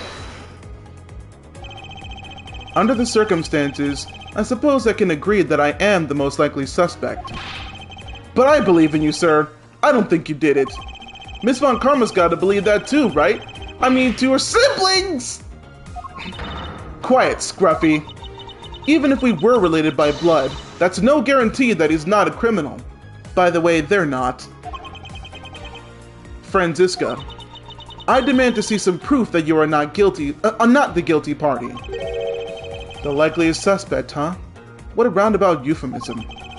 But it would appear that she doesn't yet know about the new evidence that we acquired and where we acquired it. I'll take care of the gaps in her logic one hole at a time. Got it, got it. Doop, doop, doop, doop. Give me a sec to save. It's been a minute.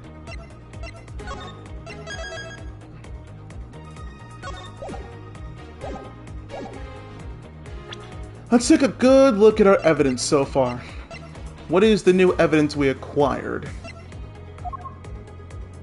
It's gotta be one of these, right? Used to transport the body. What did she say before? The only person in the lounge the entire time was me?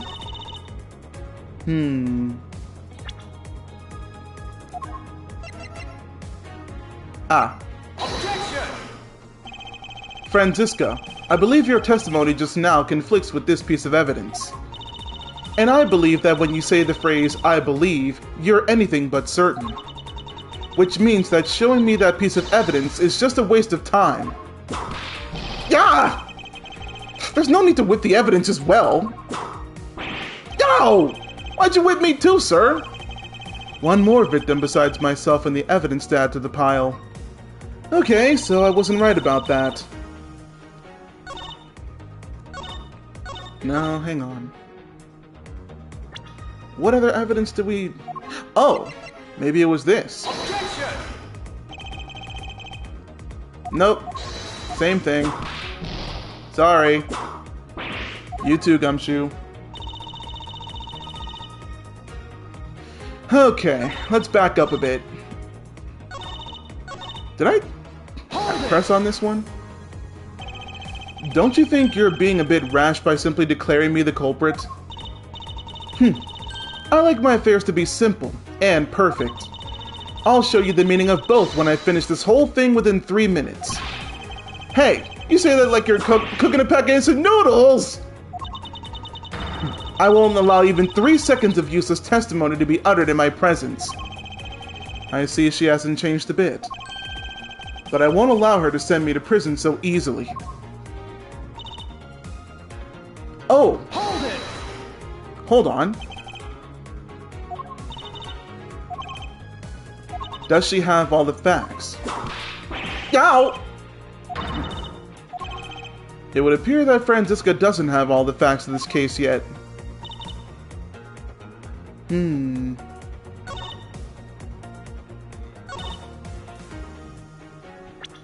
I feel like I'm missing something here. I tried these already.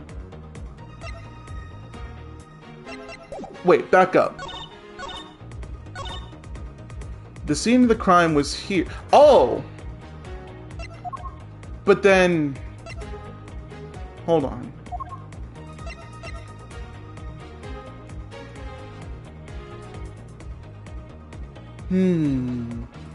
Objection! Nah, I didn't think so. This is embarrassing. My train of thought clipped off somewhere. But no, I feel like I'm right. Maybe it was the wrong evidence. Oops. Objection! Okay, yes. It's another case of right evidence, wrong statement. I hate that. It would appear that you did not have all the information you needed after all. And what does that mean? I found a nice piece of evidence just before I was forced to stop investigating. A piece that proves that the body was moved from one location to another.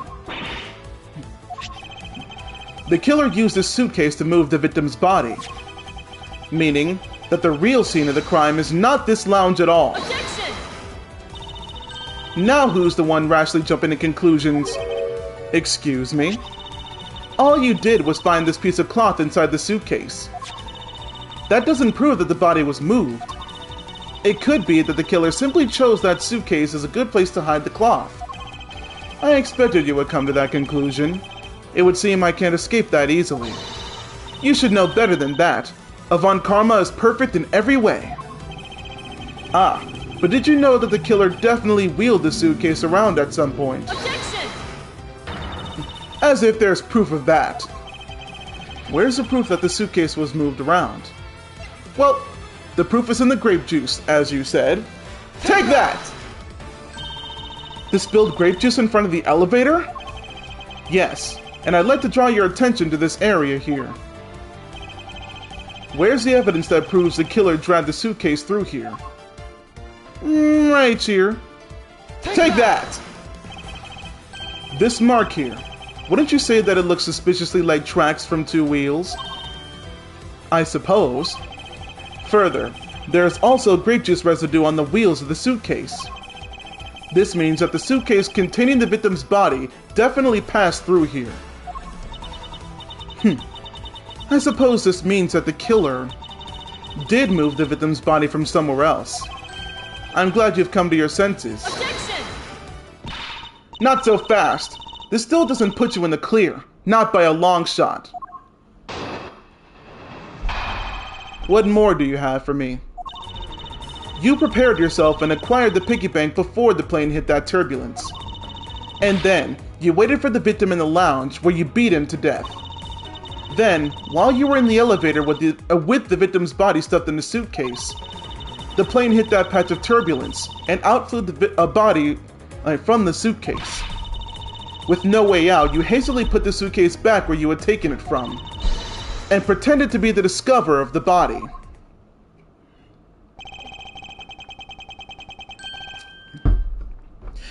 Whew. Sorry, had to drink something. Not a bad bit of logic for something you thought of on the fly. Just what are you insinuating? That I will show you exactly how flawed your logic is. No matter how strong of a face you put on, not even you can hide your fears from me. I'll expose the flaw in her logic in one fell swoop.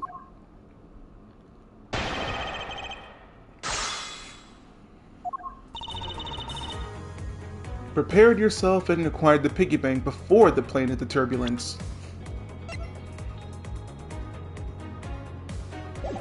Hold it! And how do you suppose I was able to take the piggy bank out of its display case? As I recall, the case was locked. That's easy. If the case was locked, you simply had to hit the glass, like this. Ow! You shattered my heart of glass! So, she wants to talk about the in-flight shop in the Captain Hugo Bank, does she? That takes care of how you obtained the murder weapon. And then, you waited for the victim in the lounge where you beat him to death. Hold it! I thought there wasn't any of the victim's blood found in the lounge. I thought you'd say that. What, did you think I wouldn't have noticed? I think you just found a way to cleverly hide the blood splatter in the lounge. By accidentally spilling grape juice on top of it. What? Are you accusing me of tampering with the crime scene now? We'll see, won't we? The forensic scientists are hard at work of that as we speak. And what did you propose I did after that? While you were in the elevator with the victim's body, something. Okay. So, I put the victim's body in the suitcase, and then, where was I headed, Franziska? That's pretty obvious. You were bringing it to the first class, where you could safely keep an eye on it. We're talking about this thing, you know. I'd hardly call it discreet or ordinary. Annoying brat. Says the 19-year-old, Well then, you were intending to leave it inside the elevator. But unfortunately for you, a wrench was thrown into your plans because the plane hit that patch of turbulence and out flew the body from within the suitcase. Hold it! You've experienced turbulence on a flight before. Of course, many times. You get used to it after a while. That patch we hit was especially rough, and I passed out briefly, but only for a second. Good thing it was only for a sec, sir. It'd have been bad if you really blanked out. Yes, indeed. Unfortunately, blanking out is exactly what got me into this mess in the first place. That's enough of your idle chatter. I'm not through with you yet, Miles Edgeworth. With no way out, you hastily put the suitcase back where you had taken it from. Hold it! If I really were a criminal, do you really think I would be caught so easily? Objection! You're certainly in the middle of being caught right now. Ah! I have to find a contradiction fast or I won't have much of my own hide left to save. I have to say, you're looking rather caught right now. And I'll tell you exactly what you did after that. You loitered around in the lounge and pretended to be the discoverer of the body. Hold it!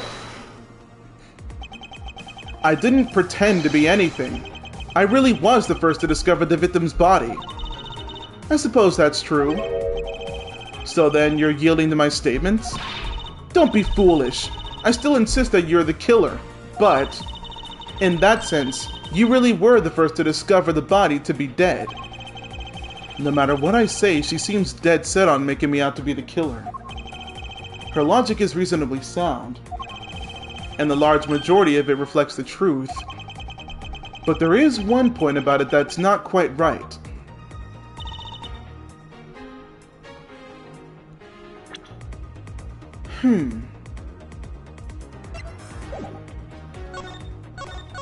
Pretty sure I know what he's talking about. Also, I don't trust autosave with my life.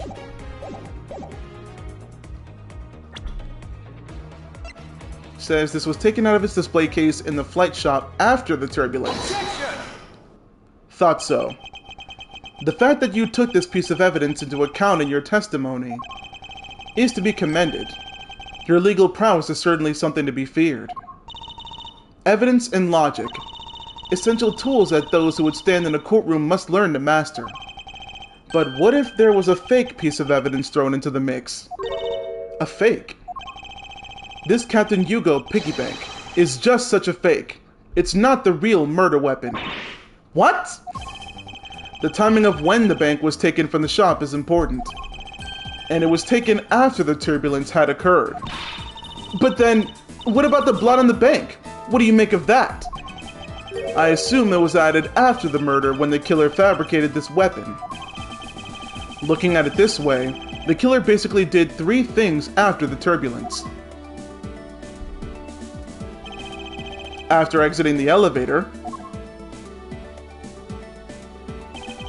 the killer brought the suitcase to the shop and left it there. Then, the killer proceeded to pick up the bank from off the floor and took it to fabricate a fake murder weapon by hitting the victim on the head. Finally, the victim's wallet was planted on my personage, in my pocket to be precise. Everything was done so that I would be framed for the murder of Mr. Ackby Hicks. You there! Yes, ma'am. Other than this piggy bank, was anything else resembling a murder weapon found? We didn't find anything in this lounge, or in the shop that could be used as one, ma'am. Most of the items that could have been used were broken during the turbulence. And the remaining items all tested negative for any trace of blood. I see. Well, Miles Edgeworth, it appears your stall tactics are at an end. But it's possible that it's just hidden somewhere, sir. Yeah. Excuse me. If the criminal had wanted to hide the weapon in a safer place, I think the weapon would have been hidden in the same place as the bloody cloth. Exactly what I was thinking. Because the cloth was hidden inside that suitcase, it signals to me that the killer had not prepared a more secure place to hide the weapon. which means that the real murder weapon is either still on the murder's personage, or is still at the real crime scene. Objection! There is one more possibility, and that would be that the piggy bank is in fact the real murder weapon. But didn't we just... Hold it! Let me finish. The killer took the bank out from the display case before the turbulence by opening the lock on the display case door. And it was at that time that the glass pane in the door was broken. I'd say that's a perfectly reasonable line of reasoning, wouldn't you? Let's see. So that means that the killer had the key to the display case.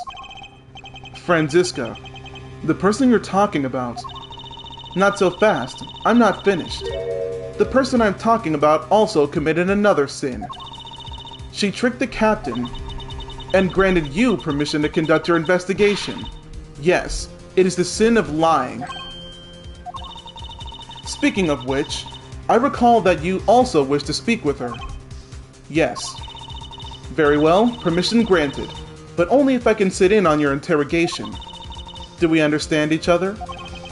I have no intention of interrogating her, but you are welcome to accompany me if you so wish. Miss De Niro's in the flight attendant's room. Let's move. Okay. Oh. It's a lot smaller than I thought it'd be. So you're the one that poked around inside this plane without the captain's permission. Deviating from the flight attendant's manual is very unbecoming, you know. What were you hoping to accomplish by doing that? Miss De Niro. Ah, Mr. Edgeworth. You're here too? Can you please help us shed some light on why you did what you did? Alright.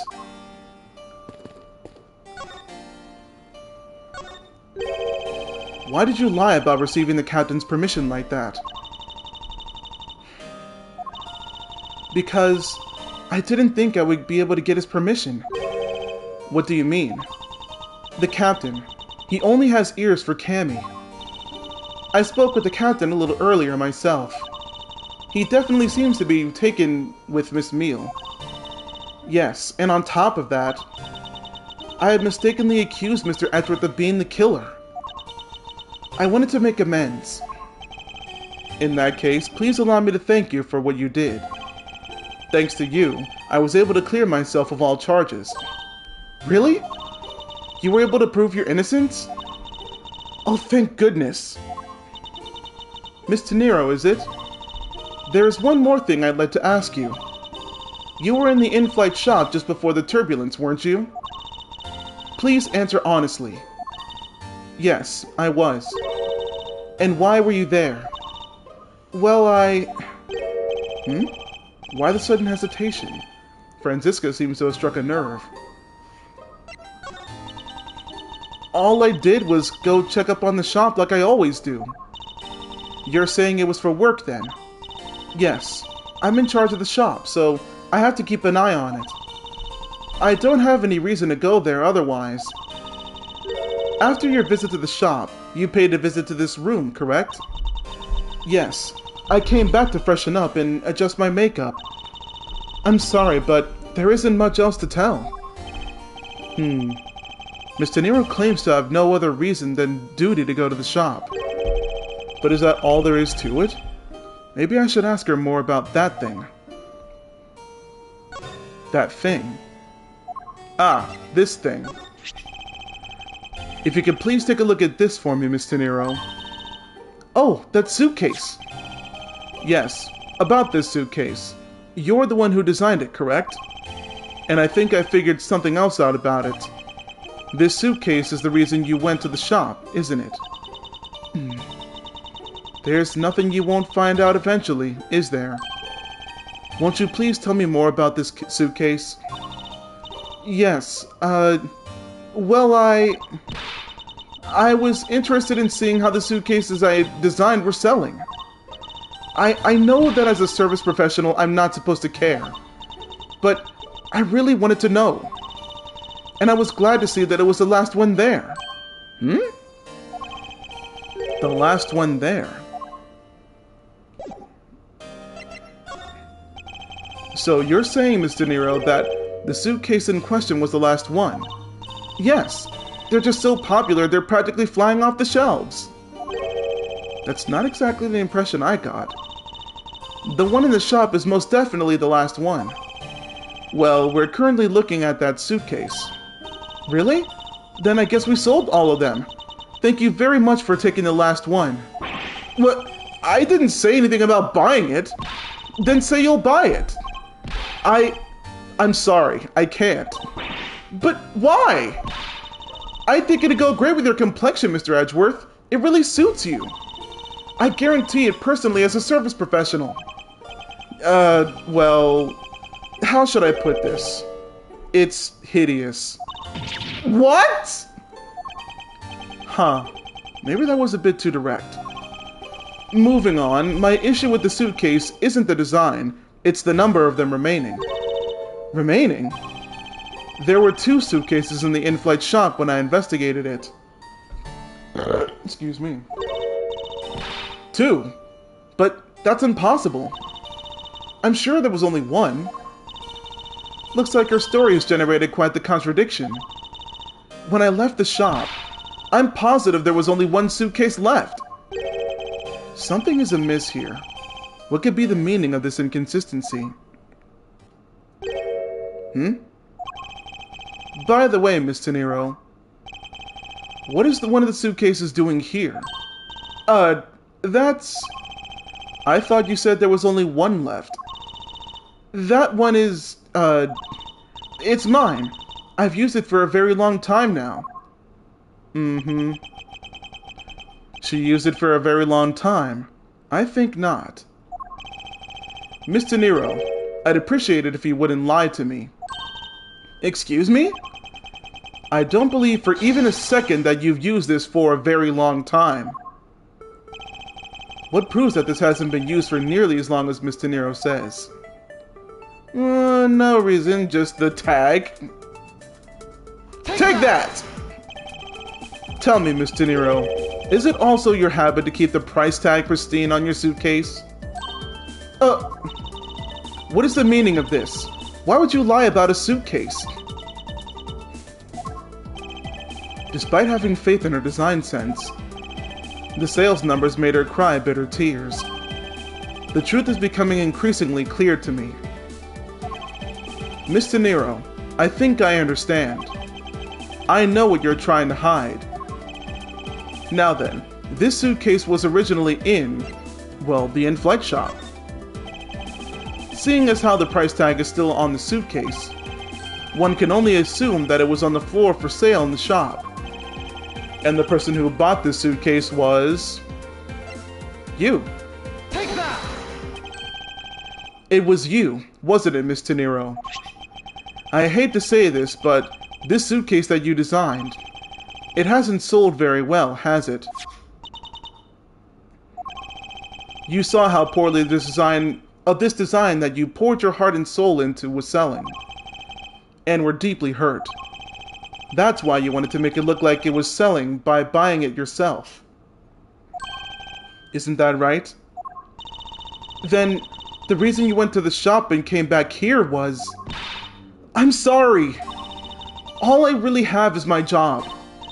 I was overjoyed when my design was chosen. I thought that maybe I'd finally accomplished something. But the suitcases didn't sell. It's because of the design, isn't it? All because it's, as you put it, hideous. I can't say they chose a great place in which to sell them, either. We weren't selling a single one, and they were just sitting there collecting dust. I felt so bad seeing them there, day in and day out. So I decided to buy one for every flight I worked. You buy one every single time you work a flight? I see. So in order to keep your resolution, you went and bought one today as well. Yes, and here's my receipt for that purchase. This receipt's clearly timestamped 5:40 a.m. We heard that time before, right? The truth is, there's still a bunch of them left unsold. They're planning to scrap the remaining ones at the end of this flight. Miss Teniro, where are these other suitcases? They should all be down in the cargo hold. Then the suitcase the killer used could very well have come from the cargo hold. Mr. Edgeworth, you don't think that the killer used one of my suitcases to... Yes, I do. The killer used one of your beloved suitcases to move the victim's body. What? How could they? Those suitcases were meant to be faithful partners to our passengers on their trips. That's all I ever wished for them to be. Miss Teniro, is there any other way to get to the cargo hold other than the elevator? The only other way is just through that door there. And what about security? That door has no special lock installed because, just to enter this room, you need a special key card that only crew members have access to. Which means that the culprit is someone who can enter this room, eliminating the passengers and leaving only crew members as potential suspects. I can't believe it. Hold it! Yes, Franziska? Going on these wild goose chases. You're a disgrace to the Von Karma Give me a minute. Excuse me. You're a disgrace to the Von Karma name. And what do you mean by that? The suitcase came from the cargo hold. That fact alone tells us the whole story. Yes, which is why I said the culprit must be a crew member who used their key card. Miles Edgeworth, you're proposing that the killer rode the elevator from the cargo hold, correct? Yes, that's the only realistic possibility. That other attendant, Miss Meal. I asked her earlier, and she had this to say. Franziska got information out of Miss Meal? In order to make the elevator go down to the cargo hold, a different key card is required. A different one? Yes, and the only person who holds that particular card is you, Miss Rhoda Teniro, and only you. What? What? Is this true? Yes, I keep that key card in my locker at all times. Could you please show us the card right now? Yes, hold on. Huh? I don't believe it! What's wrong? The key card. It's gone! What? Ha ha ha. Very clever. Pretending that your card was stolen, when in fact you were just trying to hide it from us. You've really thought this through. Wait, it's not like that! You can tell us all about what it's like down at the station. Officer, arrest this woman. Yes, ma'am. Mr. Edgeworth?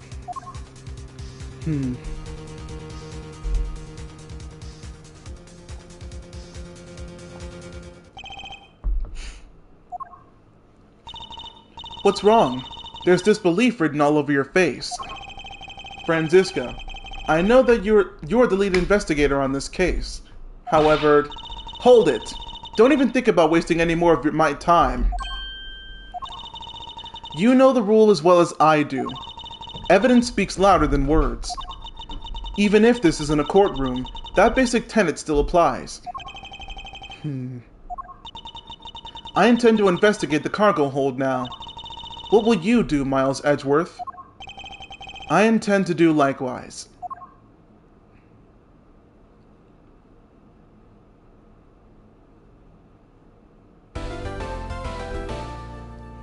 Know what? I think this might be a good point to stop. So, I'll save here, and then save the rest of this case for another video. So, the next time we come back, we'll be investigating the cargo hold. So, thank you all for watching. Let me save again, just to be safe. Once again, thank you all for watching. Please be sure to leave a like, comment, and subscribe if you want to see any more of my horrible voice acting in this video. And until next time, I'll see you guys later.